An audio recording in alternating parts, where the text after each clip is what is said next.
प्रिय विद्यार्थियों, नमस्कार। आप देख रहे हैं लक्ष्यकार सर हिंदी वाले यूट्यूब हिंदी शिक्षण चैनल और मैं हूं श्रवण कुमार लक्ष्यकार। आइए आज अपन देखते हैं हिंदी साहित्य कक्षा 12, हिंदी साहित्य कक्षा 12 और पाठ्य पुस्तक अंतरा। और अंतरा का जो अपना इन दिनों पाठ चल रहा है सूर्यकांत त्रिपाठी निराला से संबंधित। और निराला जी से संबंधित अपने ने एक पाठ देखा था, इससे पूर्व एक काव्य देखा था, गीत गाने दो मुझे, वो अपन ने देख लिया था। उसको आपने बहुत अच्छे तरीके से तैयार किया होगा। और इससे पूर्व एक वीडियो और बना था जिसमें सूर्यकांत त्रिपाठी निराला का जीवन परिचय, साहित्यिक परिचय। तो इस काव्य को पढ़ने से पहले आप वो वीडियो आप जरूर देखें।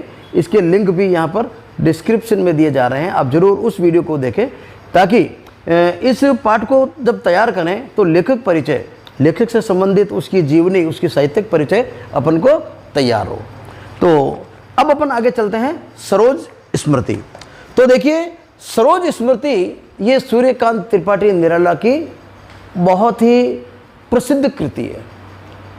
सरोज सूर्यकांत त्रिपाठी निराला की पुत्री थी। कौन थी? पुत्री थी। जैसा कि आप लोगों को मालूम है कि निराला जी ने जीवन भर संघर्ष किया, जीवन भर अभावों में जिए, दुखों में जिए। बाल्यकाल में माता का देहांत हो जाता है, थोड़े बड़े हुए पिता का देहांत हो जाता है, और उसके बाद में जैसे तैसे उनकी शादी होती है। तो शादी के बाद में साल डेढ़ साल बाद में उनकी एक पुत्री होती है, और पुत्री के जन्म के साथ ही उनकी पत्नी का देहांत हो जाता है। यानी दुखों का पहाड़ उनके ऊपर टूटा हुआ। अब उस पुत्री को, सरोज को, वो निराला जी पालते पोसते बड़ा करते हैं। अब निराला जी सरोज को पाल पोस कर जब बड़ा करते हैं, शादी करते हैं, तो शादी करने के बाद जैसे ही वो ससुराल जाती है, थोड़े दिनों बाद सरोज की मृत्यु हो जाती है। तो आप देखिए उस बाप के ऊपर क्या बीतती है। बाप के ऊपर दुखों का पहाड़ टूट पड़ता है। तो ये जो वेदना है, जो ये जो दुख है, ये जो वेदना का स्वर होता है, दुखों की जो अनुभूति होती है, किसी के काव्य में दिखती है, ये काव्य कहलाता है छायावादी काव्य। तो छायावादी काव्य की विशेषता यदि आपको पूछी जाए तो छायावादी काव्य में क्या होता है? वेदना का स्वर होता है और अनुभूति का स्वर। अनुभूति का मतलब जो आदमी जैसा महसूस करता है वैसा अपने काव्य में ढाल देता है, वो अनुभूति का स्वर छायावाद में होता है। तो ये जो सरोज स्मृति जो पाठ है, सरोज स्मृति जो काव्य है, बहुत लंबी कविता है। यहाँ पर जो आपको कविता दी गई है ना, वो उसका एक मात्र अंश है। सरोज स्मृति एक बहुत लंबा शोक गीत है। क्या है? शोक गीत। शोक का मतलब क्या होता है? जब किसी की मृत्यु हो जाती है, दुख होता है, तो शोक करते नहीं करते हैं? तो शोक में गाया जाने वाला गीत। तो ये सबसे लंबा, कई बार परीक्षा में आ जाता है, कंपटीशन के परीक्षा में आ जाता है, हिंदी साहित्य का सबसे लंबा शोक गीत कौन सा है? सरोज स्मृति। किसने लिखा? सूर्यकांत त्रिपाठी निराला ने लिखा। किसकी याद में लिखा? सरोज की याद में लिखा। सरोज कौन थी? निराला जी की बेटी थी, पुत्री थी। तो निराला जी की पुत्री का देहांत हो जाता है। निराला जी बड़े व्यथित होते हैं, दुखी होते हैं। उनको अपनी पुत्री के साथ बिताए हुए सारे क्षण, पुत्री के साथ बिताए हुए पूरा का पूरा जीवन, बीते हुए वर्ष निराला जी को याद आते हैं। पुत्री, आज किसी की बेटी की मृत्यु हो जाती है तो पिता को याद आती है कि नहीं आती है कि कैसे छोटी थी, कैसे उसको गोदी में खिलाता था, कैसे बड़ी हुई, किस प्रकार वो जिद करती थी, किस प्रकार इटलाती थी, किस प्रकार खेलती थी, कैसे सुंदर लगती थी, हैं? वो याद करते ना। तो निराला जी को वो सारे जीवन भर उसकी घटनाएं याद आती है। यहाँ पर एक चीज़ और कि चूँकि निराला जी की पत्नी का देहांत हो जाता है। निराला की पत्नी का नाम था मनोरमा। निराला की पत्नी का क्या नाम था? मनोरमा। इनकी पत्नी थी मनोरमा। पत्नी का क्या नाम था? मनोरमा। और पुत्री कौन थी? सरोज। पुत्री कौन थी? सरोज। तो जब पुत्री छोटी थी, पुत्री का जन्म हुआ था, निराला जी के हाथ में देकर उनकी पत्नी का देहांत हो जाता है।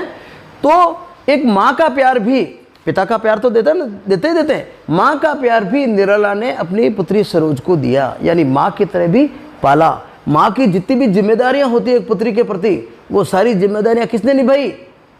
निराला जी ने निभाई। देखिए कितनी बड़ी जिम्मेदारी निभाई। और सबसे बड़ी चीज, जब सरोज की शादी होती है, सरोज की शादी होती है, ब्राह्मण थे, वो ब्राह्मण थे, तो सरोज की शादी होती है तो उसकी शादी भी एक नई तरीके के होती है, अद्भुत शादी होती है, अलग तरीके से होती है। सामान्यतः जैसे शादी होती है, नई तरीके से क्या, सामान्यतः जो शादियां होती है वो एक ही तरह के होती है। घर के अंदर कुमकुम का गोल होगा, गुड़ बटेगा, मंगल गीत गाए जाएंगे, सवा लिखेंगे, पंडित जी आएंगे, बैंड बाजे वाले आएंगे, बारात आएगी, हैं, ढोल बजेंगे, लोग नाचेंगे, राती जगह होगा, ये सारे होते हैं। पर सरोज का जो विवाह हुआ उसमें ये सब कुछ नहीं हुआ, बिल्कुल अलग तरीके से शादी हुई। और अलग तरीके से क्यों शादी हुई? क्योंकि निराला जी जो थे वो साहित्यकार थे, गरीब आदमी थे, सभी उनके पास कुछ था नहीं, और उन्होंने ही माँ का प्यार दिया। तो वो क्या किया उन्होंने, उसकी शादी किस प्रकार हुई? जब सरोज की शादी हुई तो किसी प्रकार के मेहमानों को निमंत्रण नहीं दिया गया, मेहमानों को निमंत्रण नहीं दिए, कोई मेहमानों की आवश्यकता नहीं है, मेरी बेटी की शादी है मैं कर लूँगा।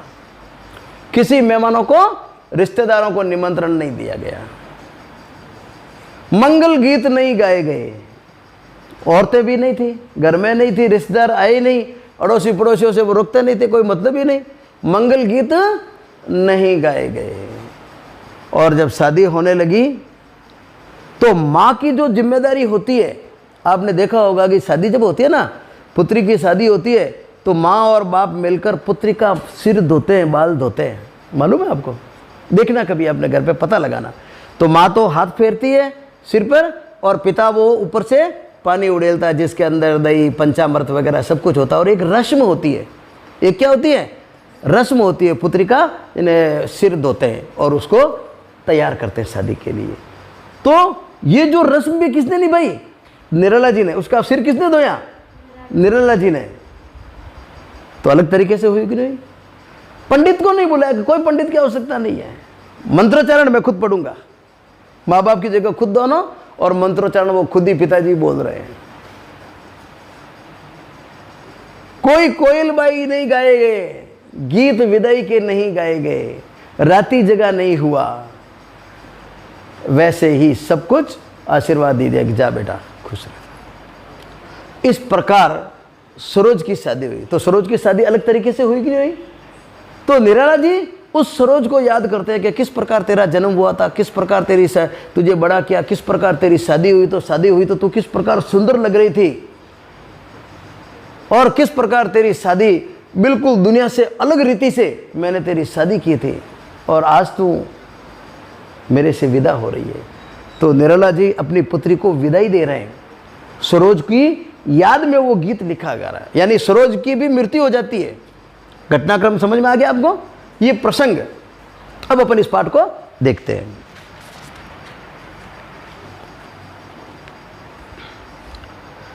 सरोज स्मृति देखते हैं अपन। इसको, ये थोड़ा लंबा है तो अपन इसको दो भागों में बना लेंगे, वीडियो इसका दो भाग में बना लेंगे तो जल्दी और बहुत अच्छे तरीके से समझ में आएगा।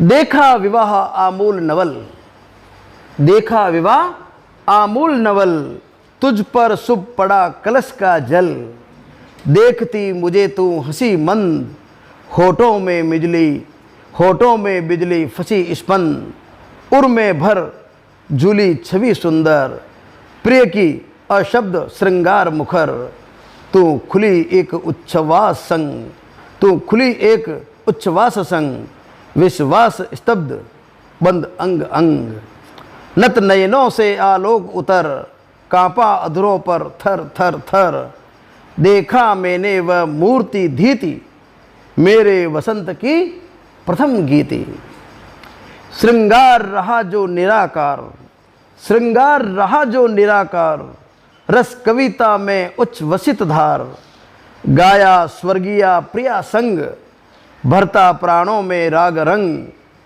रति रूप प्राप्त कर रहा वही, आकाश बदल कर बना मही, हो गया ब्याह, हो गया ब्याह, आत्मीय स्वजन कोई थे नहीं, न आमंत्रण था भेजा गया, विवाह राग भर रहा न घर, निशी दिवस जाग, प्रिय मौन एक संगीत भरा, नव जीवन के स्वर पर उतरा, नव जीवन के स्वर पर उतरा।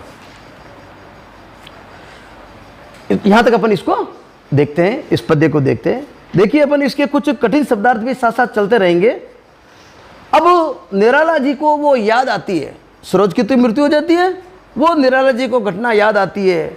देखा विवाह आमूल नवल, आमूल, आमूल यानी जो पूरी तरह से, जो जड़ें होती है ना मजबूत, कि जो जड़ें होती है, जो परिपाटी थी, उस परिपाटी से बिल्कुल अलग, पूरी तरह से नया, शादी बिल्कुल नई तरीके की। वो कहते हैं देखा विवाह आमूल नवल, कि मुझे आज भी याद है कि मैंने तुम्हारा विवाह है जो किया, वो बिल्कुल नई पद्धति से किया था। तुम्हारा विवाह बिल्कुल नई पद्धति से हुआ था। देखा विवाह आमूल नवल, तुझ पर शुभ पड़ा कलश का जल, और तुझ पर जो शुभ कलश का जल पड़ा ना, वो मैंने देखा बिल्कुल नए तरीके से पड़ा। नए तरीका का मतलब, अब तक जो कलश का जल सामान्य पारंपरिक रूप से कलश का जल पिता के हाथ में होता है, और वो धोते कौन है? माँ धोती है, यानी पुत्री का सिर कौन धोती है शादी के समय? माँ धोती है। पर यहाँ पर कि वो भी कलश मैंने ढोया था, वो भी कलश मैंने ढोया था। तुझ पर पड़ा शुभ कलश, तुझ पर शुभ पड़ा कलश का जल। तो ये यानी तेरी जो तेरे साथ है सरोज, तेरी माता की जिम्मेदारी भी मैंने निभाई थी, तेरी माँ की जिम्मेदारी भी मैंने निभाई थी। देखती मुझे तू हंसी मंद, और तू मंद मंद हंसकर मेरी तरफ देख रही थी, और तू मंद मंद हंसकर, मंद मंद मुस्कुरा कर मेरी तरफ देख रही थी। होठों में बिजली फंसी स्पंद, और ऐसा लग रहा था तेरे होठों के अंदर जैसे बिजली कड़क रही हो, यानी तेरी जो मुस्कुराहट थी, तेरी जो हंसी थी, उसमें से जो दूधिया दांत चमक रहे थे, ऐसा लग रहे थे जैसे बिजली चमक रही हो। यानी जब वो दुल्हन बनी, सरोज दुल्हन बनी, उसकी सुंदरता का वर्णन करते हैं वो निराला जी, कि मुझे आज भी याद है जो तेरी शादी, तेरी जो विशेष माँ की जिम्मेदारी भी मैंने निभाई थी, और तो मंद मंद मुस्कुरा रही थी। होठों में बिजली फंसी स्पंद, उर्मे भर जूली छवि सुंदर, उर्मे भर जूली छवि सुंदर। और उर कहते हैं हृदय, उर किसे कहते हैं? और मुझे याद है कि मेरे दिल में जूली छवि सुंदर, जूली यानी एकदम प्रकट हुई, आई जूली, मेरे दिल में एक वो छवि सुंदर सी छवि प्रकट हो गई। यानी निराला जी कहते हैं कि तू उस समय, अब बताओ निराला के जीवन में, निराला जी के दिल में कौन सी छवि आई होगी? सरोज को जब देखा सुंदरता, तो को निराला जी को कौन क्या याद आया होगा? उनकी पत्नी याद आई। क्या याद आई? भाई बेटी कैसी लगती है? माँ के समान लगती है। अरे यार वो भी ऐसी कैसी थी? क्योंकि निराला जी की जब शादी हुई तो साल 1.5 साल बाद में तो इसकी मृत्यु हो गई, तो वो भी दुल्हन के रूप में वैसी ही लगी थी जैसी सरोज थी।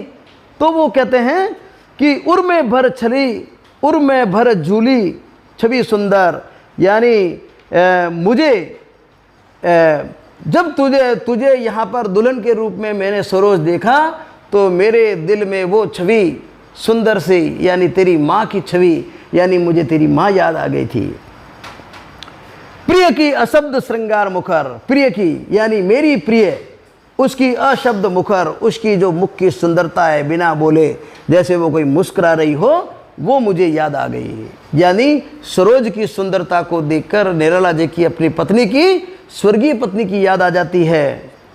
तू खुली एक उच्छ्वास संग, तू खुली एक उच्छ्वास संग, विश्वास स्तब्ध बंद अंग अंग।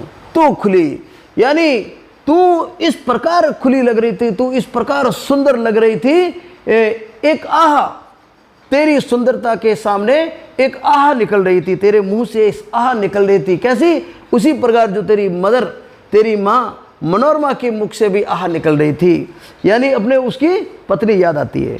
तू खुली एक उच्छ्वास संग, विश्वास स्तब्ध बंद अंग अंग, तेरे अंग अंग, रोम रोम से तू अपने माँ के समान सुंदर लग रही थी, यानी बिल्कुल तू अपनी माँ की डिक्टो कॉपी थी, इतनी सुंदर लग रही थी।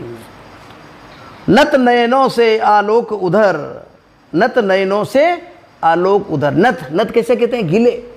नत किसे कहेंगे? गीले। नत नयन, नयन किसे कहते हैं? नयन आंखें। जब तेरी शादी हो रही थी तो तेरी आंखों में कुछ जल भी था, तेरी आंखों में एक नमी थी। आंखों में नमी क्यों थी? क्योंकि उसको भी उसकी माँ की याद आई होगी कि आज मेरी माँ होती तो मेरे लिए ऐसा करती। तो नत नयनों से आलोक उतर, तेरे आंखों में जल जो था उससे भी एक चमक निकल रही थी। उससे भी क्या निकल रही थी? एक चमक निकल रही थी। कांपा अधरों में थर थर थर, और लज्जा के कारण, और लज्जा के कारण, यानी दुल्हन जो होती है, दुल्हन बनती है, बेटी जब दुल्हन बनती है तो एक स्वाभाविक रूप से लज्जा, जो लाज है, ये महिलाओं की एक सुंदरता होती है, अंतर मन की सुंदरता होती है। जिसके अंदर लाज नहीं, जिसके अंदर लज्जा नहीं, उसे कहते हैं निर्लज, उसके अंदर सुंदरता नहीं, वो नारी नहीं। तो नारी की सुंदरता लज्जा से है। नारी की सुंदरता किससे है? लज्जा से। तो वो कहता है कांपा अधरों पर थर थर थर, नत नयनों से आलोक उधर, कांपा अधरों पर थर थर थर, यानी कांपा अधरों पर थर थर, यानी तुम्हारे होठ थर थर थर थर कांप रहे थे लज्जा के कारण। देखा मैंने वह मूर्ति धीती, और देखा मैंने वह मूर्ति धीती, और तुम एक मूर्ति के समान, तुम एक प्यासी मूर्ति के समान। धीती, धीती का मतलब होता है वैसे प्यासी। तुम एक मूर्ति के समान, सरोज तुम उस समय एक मूर्ति के समान लग रही थी। जैसे अब बोले, अब बोले, मूर्ति होती है ना, बहुत ज्यादा सुंदर मूर्ति होती है, और यार मुंह बोले जैसी है, अब बोले, अब बोले, यानी तो उस समय कुछ बोल नहीं रही थी, पर तू इतनी सुंदर लग रही थी। तुम्हारी माँ भी वैसी ही थी, उस समय तुम्हारी माँ की सुंदरता की तुलना तुमसे की जा सकती थी, और पर तुम लज्जा की परिवेश में ढकी हुई, यानी तुम लज्जा से, लज्जा के अंदर डूबी हुई, लज्जा के अंदर डूबी हुई एक मूर्ति के समान लग रही थी। मेरे बसंत की प्रथम गीति, मेरे बसंत, बसंत की ना क्या है? बसंत वैसे महीने का नाम है, बसंत वैसे महीने का नाम है, ऋतु का नाम है बसंत ऋतु, पर बसंत ऋतु प्रेम की ऋतु। बसंत ऋतु किसकी ऋतु है? प्रेम की ऋतु है। मेरे बसंत की प्रथम गीति, यानी मेरे जीवन में जो प्रेम की ऋतु आई, कब? जब उनकी शादी हुई थी।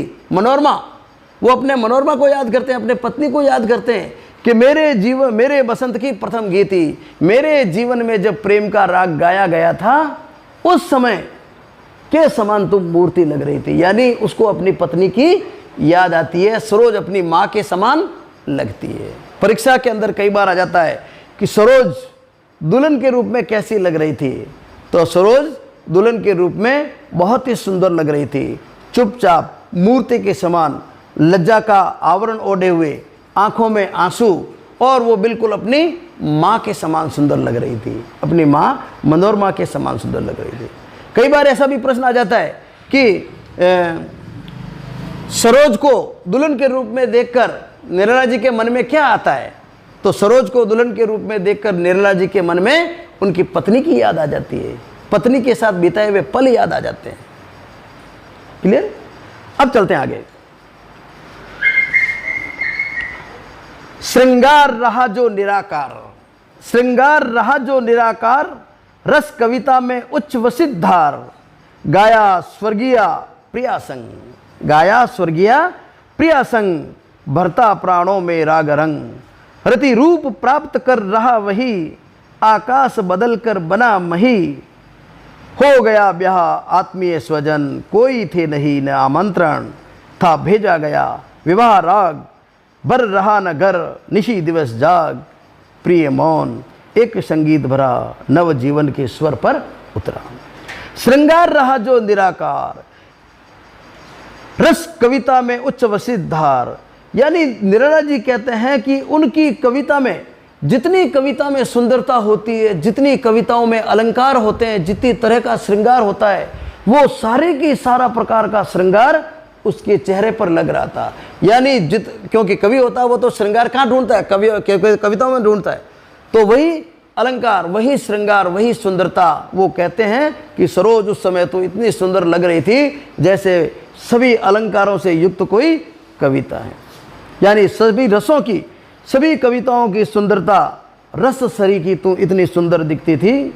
गाया स्वर्गीय प्रिया संग, भरता प्राणों में राग रंग, और वही राग जो गाया स्वर्गीय प्रिया संग, भरता प्राणों में राग रंग, यानी वो कहते हैं, निराला जी कहते हैं कि मुझे आज भी उसकी, मेरी प्रिया की याद आती है कि किस प्रकार मेरे जीवन के अंदर उसने प्रेम का रस घोला था और प्रेम के गीत गाए थे। भरता प्राणों में राग रंग, राग रंग का मतलब प्रेम की बातें, मेरे जीवन को नया जीवन देने वाले, भरता प्राणों में राग रंग यानी प्राणों में उत्साह भरने वाले, यानी प्रेम की बातें। यानी मुझे वो सारी बातें याद आ गई। किसको देखकर? सरोज को देखकर।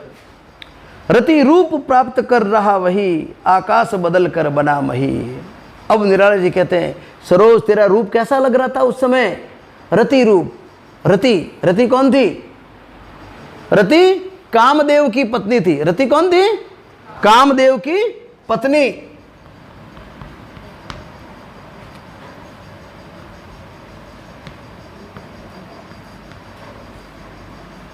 रति कामदेव की पत्नी। और कामदेव कौन है? कामदेव पुरुषों में सबसे सुंदर, कामदेव पुरुषों में सबसे सुंदर और रति स्त्रियों में सबसे सुंदर। रति स्त्रियों में सबसे सुंदर। तो जब किसी स्त्री की सुंदरता की बात आती है, रति के समान लग रही है, पुरुष की सुंदर, और यार कामदेव के समान लग रहा है। ठीक है, तो रति रूप प्राप्त कर रहा वही, यानी तेरा रूप रति के समान लग रहा था, तो रति के समान सुंदर, अति सुंदर लग रही थी। आकाश बदल कर बना मही, और आकाश बदल कर यानी ऐसा लग रहा था सारी संसार के अंदर। आकाश, मही कहते हैं धरती को। मही किसे कहते हैं? धरती को। आकाश धरती के लिए आ रहा है, आकाश धरती के लिए आ रहा है और धरती आकाश से मिलने को लालायित हो रही है, यानी प्रेम का ये रूप।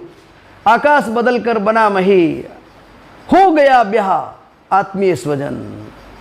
निराला जी याद करते हैं उस शादी को कि हो गया ब्याह, आत्मीय स्वजन कोई थे नहीं। आत्मीय स्वजन कोई नहीं थे। आत्मीय यानी अपने, स्वजन यानी रिश्तेदार, कोई नहीं थे, यानी किसी रिश्तेदार को बुलाया ही नहीं। आत्मीय स्वजन कोई थे नहीं, न आमंत्रण था भेजा गया। आमंत्रण भी नहीं भेजा गया, बिना न्योतिया कोई आवे गई? आमंत्रण में ही नहीं दिया, नहीं आना भाई, न आमंत्रण था भेजा गया। विवाह राग बर रहा न घर, घर में विवाह राग भी नहीं था। विवाह राग का मतलब गीत, मंगल गीत, मंगल गीत भी घर में नहीं गाए गए। निशी दिवस जाग, निशी, निशी कहते हैं निशा, रात्रि। निशी किसे कहते हैं? रात्रि। और दिवस यानी दिन, रात दिन, और जाग यानी जगना, जिन्हें अपन कह सकते हैं राती जगा। वैवाहिक एक रस्म होती है राती जगा की, मंगल गीतों की। ठीक है ना, रात दिन जो गीत गाए जाते हैं वो भी नहीं गाए गए। प्रिय मौन एक संगीत भरा, और क्या संगीत किसका? मौन का। मौन संगीत कैसा? मौन भरा। घर में कोई गीत गाल नहीं, शादी है साहब, चुपचाप मुंडा उतारे उड़ान फिर रहे, मौन। तो नई तरह की शादी हुई। प्रिय मौन एक संगीत भरा, यानी एक खुशी कैसी? मौन, मौनमय खुशी नव जीवन के स्वर पर उतरा। और ये सारे मौन जो था नव जीवन के स्वर पर उतरा, यानी नया जीवन। क्योंकि तेरी शादी हो रही थी पर चारों ओर चुप्पी थी। तेरी शादी हो रही थी पर चारों ओर क्या थी? चुप्पी थी। स्मृति शोक गीत है, जिसके बारे में अपन देख लिया था। सरोज निराला जी की पुत्री थी और इसका अपन ने भावार्थ और सरलार्थ देख लिया। अब इसकी अपन साहित्यिक विशेषताएं देखते हैं। इसके अंदर क्या क्या विशेषताएं हैं, काव्यगत विशेषताएं क्या क्या है। परीक्षा के अंदर आप क्या आएगा? आता नहीं आता? जब काव्य आता है तो काव्यगत विशेषताएं आती है, तो काव्यगत विशेषताएं अपन लिख। आइए अब अपन इसके कुछ जो काव्यात्मक विशेषताएं वो अपन देखते हैं। और काव्यात्मक विशेषताएं लिखने के लिए देखिए आप, अपन ये देखते हैं कि इसके अंदर मोटे रूप से इसके अंदर भाषा कौन सी है, गुण कौन सा है, रस कौन सा है, छंद कौन सा है, मुक्त छंद है या अन्य किसी प्रकार का छंद है। तो मोटे रूप से 3-4 प्रकार की थी ये। और एक अपन लिखते हैं कि मोटे रूप से ये किस प्रसंग के बारे में बताइए, क्या बताया गया है और विशेष रूप से उसके अंदर क्या चीज़ है। तो ये मोटे रूप से 3-4 चीज़ें, और इसके अलावा उसके अंदर कौन से अलंकार हैं, तो अलंकारों को अपन ढूंढ कर बाहर निकालते हैं। ठीक है, तो देखिए अपन, ये एक शोक गीत है, ये अपन ने सबसे पहले देख लिया था। क्या ये शोक गीत है? इसको ये भी कह सकते हैं कि ये पद्य हिंदी साहित्य के सबसे लंबे शोक गीत सरोज स्मृति से लिया गया। ठीक है, छायावादी मुक्त छंद है ये। कैसा है ये? और छायावादी है। छायावादी समझ में आ गया आपको? छायावाद को समझने के लिए, क्योंकि कक्षा 12 के अंदर छायावाद अपना आप में बड़ा महत्वपूर्ण टॉपिक है, परीक्षा के अंदर सवाल आएगा, छायावाद आपको आना चाहिए। छायावाद का मतलब ये होता है कि जिसके अंदर वेदना का स्वर हो, अनुभूति का स्वर हो, प्रकृति की बात कही गई हो। छायावादी को आप पढ़ने के लिए अलग से छायावाद के ऊपर एक बहुत बड़ा वीडियो बना हुआ है, आप उसको देखें, तो वहाँ से आपको मालूम पड़ेगा। छायावाद आप पूरा पढ़ें, समझें, छायावाद के प्रमुख स्तंभों को समझें। तो छायावाद और मुक्त छंद काव्य है। मुक्त छंद का काव्य मतलब, मुक्त छंद का मतलब एक तो छंद होते हैं जिसके अंदर मात्राओं की गणना होती है, शब्दों की गणना होती है, वर्णों की गणना होती है, और वर्णों की गणना का नियम होता है। एक मात्रा भी ज़्यादा या कम हो गई तो उसको अपन गा नहीं सकते, बोल नहीं सकते, राग टूट जाती है। पर यहाँ पर ऐसा कुछ नहीं है। आपने देखा होगा, एक लाइन तो लंबी है, दूसरी छोटी है, तीसरी में 2 अक्षर ही है ना इसके अंदर, फिर लंबी आ गई। तो ये स्थिति कहलाती है, हाँ, तो इस प्रकार की जो स्थिति होती है ये कहलाती है मुक्त छंद, यानी जिसके अंदर किसी प्रकार का बंधन नहीं होता, शब्दों का, वर्णों का, मात्राओं का बंधन नहीं होता, मुक्त छंद कहते हैं। तो ये मुक्त छंद है।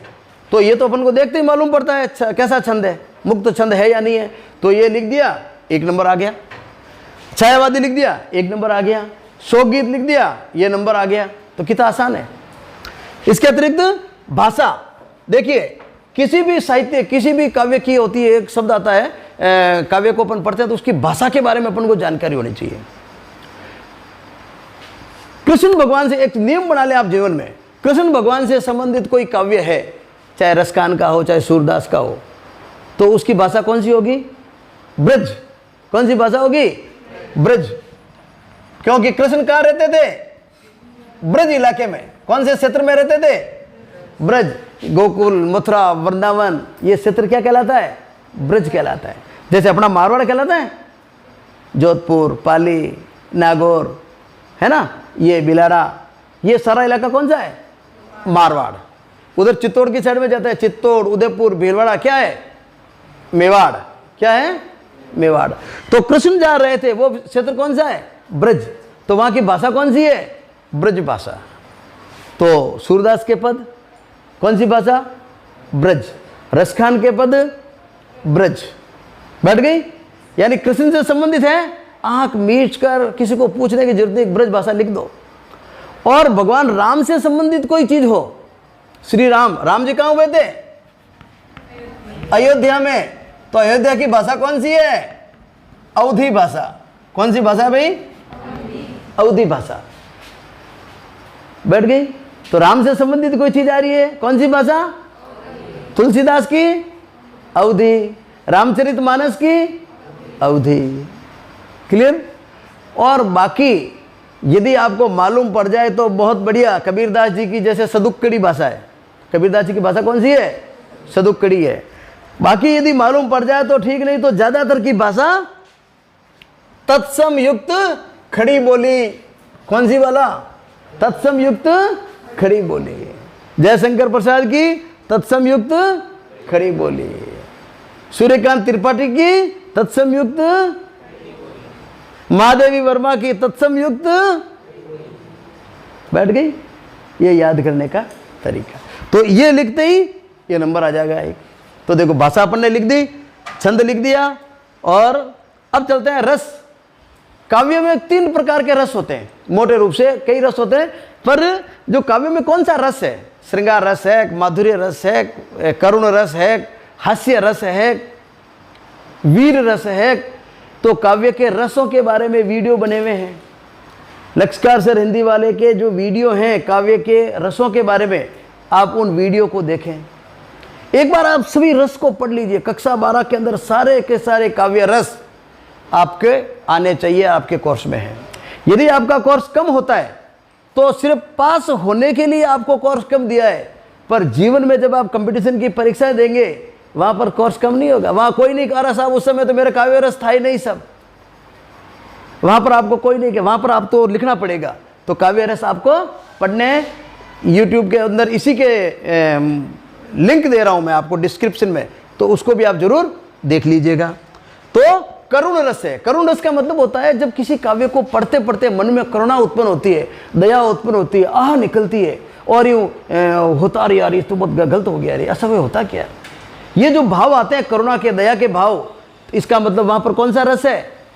करुण रस है। यहां पर देखो सरोज के साथ ऐसा हुआ तो दया आती है कि नहीं आती है, हैं? कि यार बेचारी की माँ होती तो कितना बढ़िया होता है। तो ये करुण रस।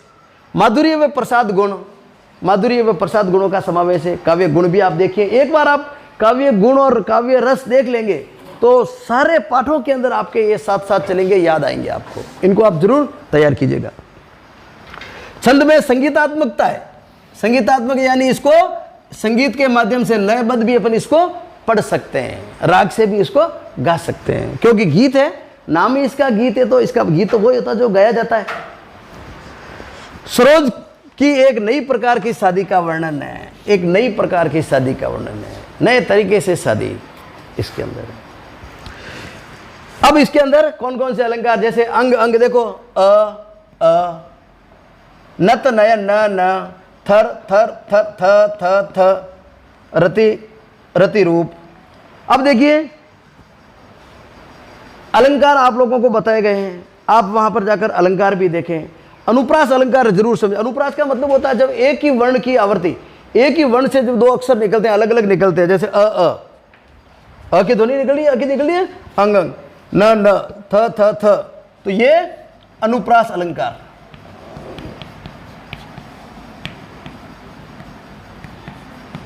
इसके अंदर थ थ थ 3 बार आ गया, ठीक है नहीं, यहां पर 2-2 बार है, तो जहां 2-2 बार होता है इसे कहते हैं छेकानुप्रास। क्या कहेंगे? अनुप्रास के प्रकार देखेंगे आप तो छेकानुप्रास। और यहां पर 3 बार आ गया वृत्यानुप्रास, ठीक है। और रति रूप, रति के समान रूप, रति रूपी रूप, यानी रति बता दिया गया। रति किसको बताया? किसको बताया गया रति रूप? रति किसको कहा गया है? सरोज को। रूपक अलंकार, कौन सा अलंकार है ये? रूपक अलंकार, यानी सरोज को ही रति मान लिया गया है, जहां पर रूपी शब्द, रति रूपी रूप, रति रूपी रूप, रति के समान, यानी उसको रति ही मान लिया गया है, तो रूपक अलंकार। तो इस प्रकार ये काव्यगत विशेषताएं अपन लोगों को आनी चाहिए, क्योंकि आप लोगों के 4 नंबर के सवाल सीधे के सीधा इस प्रकार के आएंगे। एक कविता दे दी, सब प्रसंग व्याख्या करो, तो सबसे पहले तो प्रसंग आ जाएगा, पाठ का नाम आ जाएगा, लेखक का नाम आ जाएगा, प्रसंग लिख दिया, फिर भावार्थ, सरलार्थ और भावार्थ, और उसके बाद में काव्यगत विशेषताएं। तो विशेषताएं इस प्रकार लिखते हैं बिंदुवार, ठीक है। तो आप लोग इसको तैयार करें। आप देख रहे थे लक्ष्यकार सर हिंदी वाले, और आज अपन ने ये देखा था सरोज स्मृति। इसको अपन कल और देखेंगे। सरोज स्मृति की जो कविता है वो आदि अपन ने की, आदि अपन कल और देखेंगे। आप सभी का बहुत बहुत धन्यवाद। और इस वीडियो को मैं सभी विद्यार्थियों से निवेदन करूंगा कि इस वीडियो को आप ज़्यादा से ज़्यादा अपने दोस्तों तक शेयर करें, ताकि ज़्यादा से ज़्यादा दोस्त इन वीडियो का फ़ायदा ले सकें, लाभ ले सकें। आप सभी का बहुत बहुत धन्यवाद। जय हिंद, जय भारत।